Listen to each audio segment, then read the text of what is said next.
आज तक आपने सुना होगा कि इब्लीस हमेशा इंसान को इबादत से गुमराह करने की कोशिश करता है, मगर आज की यह कहानी इतनी अजीब है कि इसे सुनकर आप हैरत में पड़ जाएंगे। एक शख्स अंधेरी रात में नमाज अदा करने के लिए अपने घर से निकला।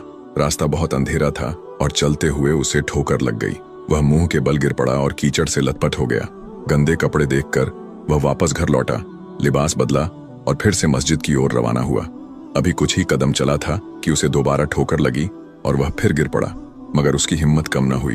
वह फिर घर लौटा, कपड़े बदले और एक बार फिर मस्जिद की ओर बढ़ा। इस बार जब वह घर से बाहर निकला तो दरवाजे पर एक अजनबी खड़ा था, जिसके हाथ में एक चमकता हुआ चिराग था। अजनबी चुपचाप उसके आगे आगे मस्जिद की तरफ चल पड़ा। चिराग की रोशनी में इस बार रास्ता साफ नजर आ रहा था और वह बिना किसी मुश्किल के मस्जिद पहुंच गया। मस्जिद के दरवाजे पर वह अजनबी ठहर गया और नमाजी अंदर चला गया। नमाज अदा करने के बाद जब वह बाहर निकला तो देखा कि वह अजनबी अभी भी खड़ा था, मानो उसे घर छोड़ने आया हो। नमाजी को अजनबी पर शक हुआ और उसने उससे पूछा, आप कौन हैं? अजनबी ने जवाब दिया, मैं इब्लीस हूँ। यह सुनकर नमाजी हैरान रह गया और बोला, शैतान मुझे मस्जिद तक कैसे छोड़ने आया?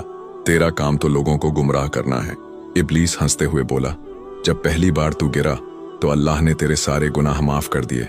जब दूसरी बार गिरा तो अल्लाह ने तेरे पूरे खानदान को बख्श दिया। मुझे डर था कि अगर तू तीसरी बार गिरा तो अल्लाह पूरे गांव को बख्श देगा, इसलिए मैं चिराग लेकर आया ताकि तू बिना गिरे मस्जिद पहुंच जाए। यह सुनकर नमाजी की आंखों में आंसू आ गए। उसने सजदे में गिरकर अल्लाह का शुक्र अदा किया कि उसकी मेहनत और नियत को अल्लाह ने कबूल कर लिया।